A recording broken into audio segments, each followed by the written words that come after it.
without further ado, I will turn it over to the internationally known and locally respected DJ R.O.B. Thank you, thank you. All right, I'm gonna give you a history about me, and like I said, the hip hop culture and all the things I've been involved in. Like you said, currently I'm the music director at the Palms, and we have like 5 major nightclubs. We have Rain Nightclub, Ghost Bar, Playboy, Moon, and the Pool in the summer has DJs out there.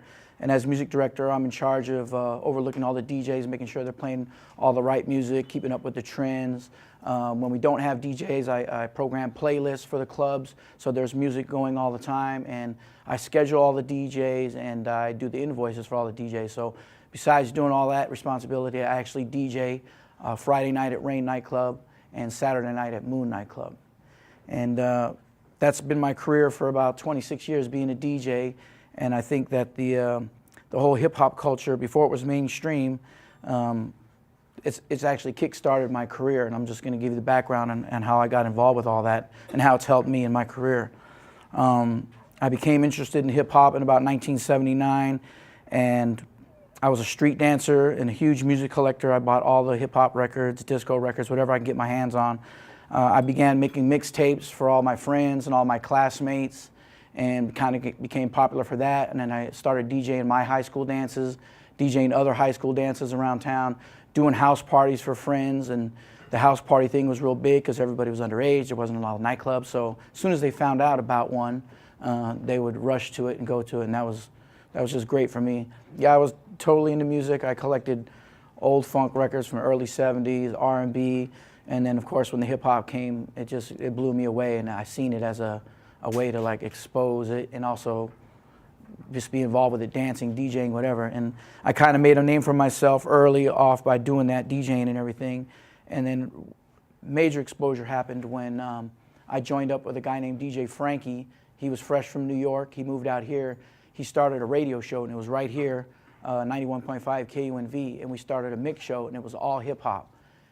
It exposed to the masses, young and old, real hip-hop music from the East Coast and the West Coast. We did an hour-long mix show every Sunday morning, and we just had tons of people calling in saying, what is that song, and can I get a copy of that mix? And I'd go home that day, and I'd hear people blasting the radio of that hour mix that we just presented on a cassette, and it was like, it made you feel great that people were really into it, and they're recording it, and you heard it coming out of their car, out of their house.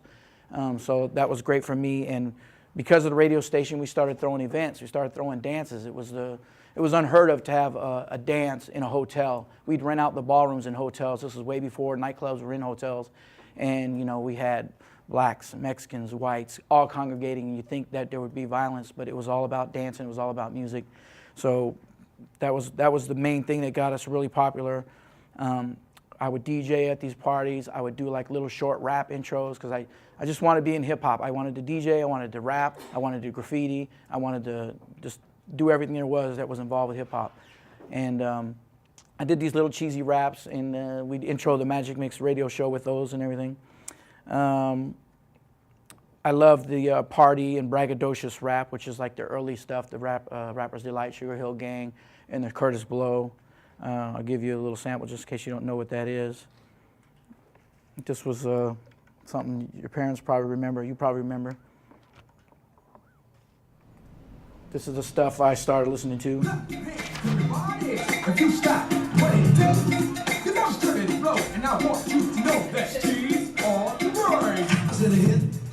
So you guys all remember that? Okay, and that stuff was fun, but when I really took hip hop serious, this record came out and it blew me away, and this is what transcended me into hip hop being very serious. And this was The Message, Grandmaster Flash, Melly Mel, MCing.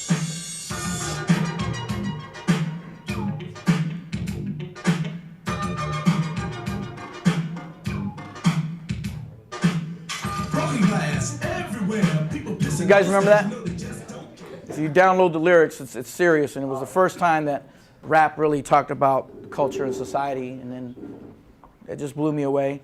Another style of music that blew me away at the time when I started DJing was the upbeat stuff from New York, African Bambaataa. There was a song called Planet Rock, and that's what introduced electro as part of the hip-hop culture. You might remember this song.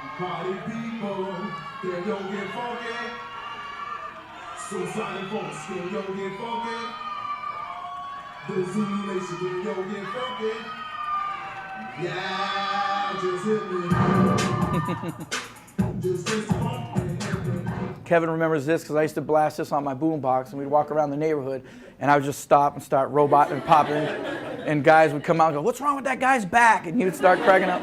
But I would just be like a contortionist, and that changed my life as far as got me into the poppin' side of hip hop. You know, breaking was on the East Coast, and poppin' started on the West Coast. And because I came from California, moved here in '76, I was all about the robot. I was all about Soul Train and poppin'. And of course, then I started getting into the breakdancing as well. But that music was like very influential. It just made you want to pop and do that kind of stuff. And I was involved in one of the first dance crews in Las Vegas. We were a poppin' crew. It was 4 guys. We were called the Smurfs. And it was funny. It was 4 white guys, and all we did was pop and break. And we went to contests at every high school, every community center.